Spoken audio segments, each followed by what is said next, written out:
The film opens, and we meet our main character, a small bunny named Judy. She's at school, telling a story to her classmates about how things used to be in the old days. She explains that some animals were once savage, and they would hunt the smaller mammals. But over time, things change, and all the animals learn to live together peacefully. Then, Judy shares her own dream. She wants to grow up and become a police officer. Her parents, who were simple carrot farmers, were worried. After all, no bunny had ever become a police officer before. Judy's family farmed carrots, but she knew she was meant for something more. One day, she saw a few larger foxes picking on some little mammals. Judy, brave as could be, went straight up to them and said, "Don't tease these little mammals." In return, the foxes scratched her face and mocked her, saying she'd never be tough enough to compete with them. That incident only fueled Judy's determination. She started to burn the midnight oil. She studied hard, and she worked relentlessly to improve her physical strength and fitness. After a long, hard struggle, her efforts paid off. Judy was selected to join the police force. At her graduation, the mayor congratulates Judy and introduces her to everyone. The mayor's assistant, a sweet small mammal, also congratulates Judy, telling her how proud she is that little mammals like them are finally making progress. Saying goodbye to her parents, Judy moves to the magnificent city of Zootopia. This was the place where all her dreams could finally come true. Zootopia was designed as a place where all mammals lived together in harmony, a place where no one had to be afraid of anyone else. The next day, she wakes up, ready for her first day of work. When she arrives at the police station, the officer at the reception desk chuckles, calling her the cutest bunny and saying he's never seen a bunny police officer before. Soon after, Chief Bogo, the head of the police station, addresses all the officers. He explains that they've received numerous reports of missing mammals. 14 mammals have disappeared, and no one knows why. Chief Bogo divides the police force into teams and hands each one a separate missing persons report to investigate. But for Judy, he has a different assignment. He gives her the task of issuing parking violation tickets. He tells her to get at least 100 done. Judy feels a little disappointed, but she gets right to work. By evening, she has charged over 200 parking violations. After her shift, Judy walks past an ice cream shop. She notices the owner refusing to serve a little mammal and a fox. Judy marches inside and, using her authority, points out that the owner isn't wearing the required gloves while serving food. This forces the owner to serve the fox and the little customers. When the fox leaves, Judy notices something clever. The fox is melting the large ice cream bar and repackaging the melt into smaller paw cycles, essentially converting it into a candy bar. He's then selling these small bars and making a much bigger profit. Judy confronts him, threatening to arrest him for fraud. But the fox, whose name is Nick, simply laughs and escapes, insulting her as he goes. "We were crafty," Nick says to her, "and we always will be." Then, to top it all off, he pulls out a valid license for making and selling ice cream.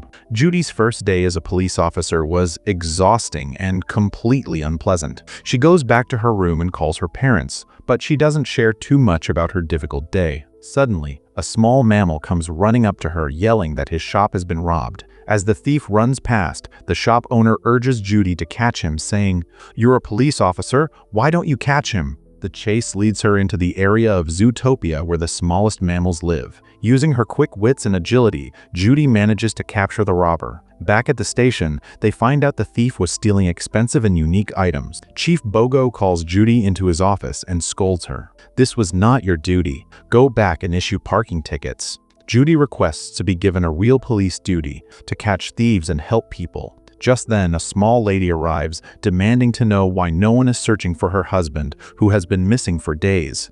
Judy steps up and, without thinking, says, "Don't worry, I will find your husband." Bogo is furious but gives in. "All right," he says, "you have exactly 48 hours. If you don't find him, you will resign from your job." Judy immediately checks the missing persons report, but it's no help. She realizes she needs someone with street smarts. She goes to find Nick, the quick-witted fox who seemed to know everyone and everything. She asks him for help, but Nick brushes her off, saying he's too busy and earns 200 daily to waste time on police work.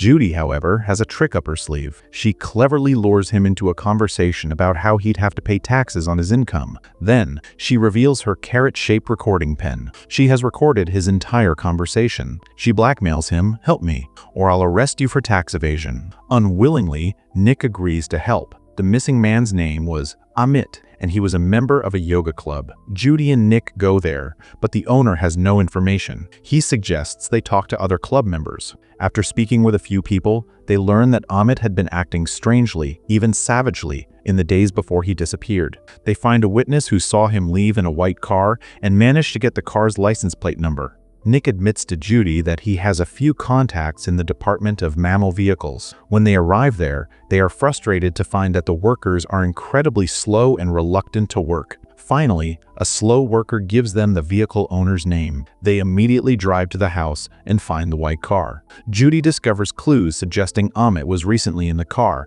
and Nick quickly identifies the car's owner, Mr. Big, the #1 criminal in all of Zootopia. Before they can react, Mr. Riot, Big's gangsters, who turn out to be large polar bears, arrive and take them. Judy assumes Mr. Big will be a huge, powerful mammal, but when they meet him, he is a tiny, rat-like creature. Mr. Big is angry. Judy explains that she's looking for the missing mammals, including Amit. Mr. Big is completely uninterested in their story. He orders his guards to make Judy and Nick crocodile lunch, meaning they are to be fed to his crocodiles. Just before they are tossed in, Mr. Big's daughter arrives. She immediately recognizes Judy. Judy had once rescued her, and out of gratitude, Mr. Big releases them both. Mr. Big explains that Amit is a friend of his, and he had only sent his car to pick Amit up. Big suggests they talk to his driver. Judy and Nick go to interrogate the driver. The driver only partially opens the door, claiming he was just driving when Amit suddenly attacked him in a savage rage. As they try to enter the house, the driver himself suddenly turns savage and attacks them. Judy and Nick run for their lives, but the driver chases them relentlessly. They manage to reach a bridge and, with difficulty, trap the savage driver there. Judy quickly calls the police station for backup. Chief Bogo and his team arrive, but the driver is gone. Judy tries to explain that the mammals are all turning savage, but Bogo doesn't believe her. He is furious that she wasted their time and declares her unfit to be a police officer. Nick steps in, defending Judy. He points out the unfairness of Bogo giving Judy just 2 days for a job he had expected to take 2 weeks. Bogo realizes Nick has a point. Nick reminds Bogo, "We still have 10 hours," and he leaves with Judy. Nick has finally started to believe in Judy. On the way, Nick tells Judy a personal story. He was interested in being a scout as a child, but even as a scout, no one ever trusted a fox. This shared vulnerability strengthens their partnership. Nick has an idea. They should check the CCTV camera recordings to see where the driver and Amit went. The former mayor's assistant, a small sheep, helps them get access to the footage. The recordings show that the driver and Amit had gone near an asylum where a large number of wolves were present. Nick and Judy sneak into the asylum and find all the missing mammals there. They realize that these mammals were being kept there because they had all turned savage. Suddenly, they see the former mayor outside, questioning a doctor about why the animals are turning savage. The doctor claims it's a genetic issue, that the animals have genes that are simply making them turn wild. Judy records the entire conversation on her phone, but at that exact moment, her parents call. The phone's ringing alerts the mayor, who orders his security guards to find who is there. Judy and Nick hide and then go to Chief Bogo, who brings his team to the asylum and arrests the mayor. The news breaks everywhere that only wild animals are behaving mysteriously. This causes all non-predator animals to start keeping their distance from the predators. During a press conference, Judy repeats the doctor's theory that only wild animals are predators and are turning savage. Nick is hurt by this statement. "It's not like that. Have I also changed?"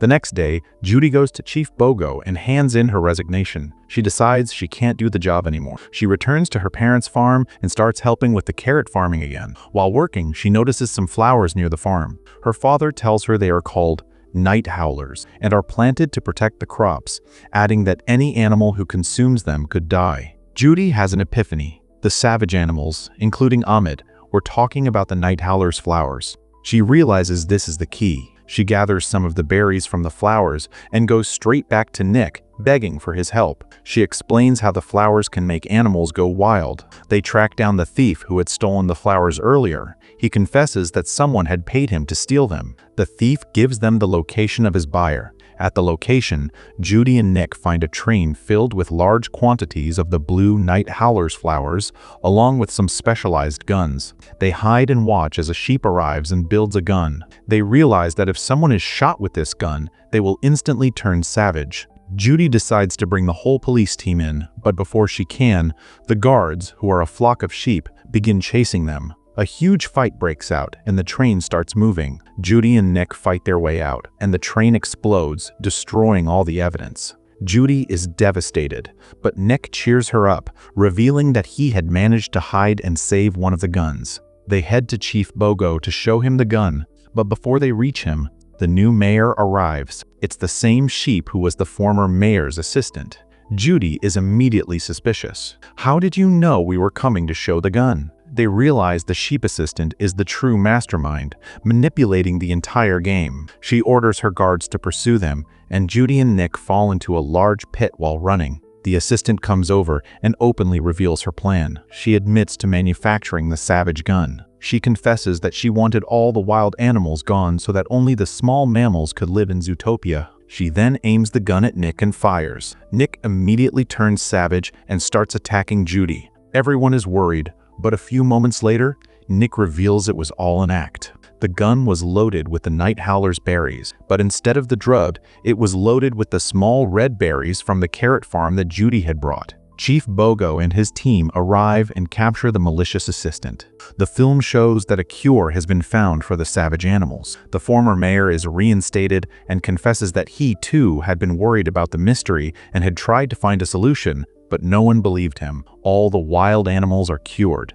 In the final scene, Judy is publicly awarded a prize. Nick has now joined the police force, and they are the closest of friends and partners. Back in the office, Chief Bogo is giving out assignments. This time, Judy and Nick are given a boring task involving tickets. They complain, and just then, a car zooms past at full speed. It's being driven by the one mammal they know to be the absolute slowest worker in the entire city, now driving recklessly fast. And with that final humorous twist, the movie ends.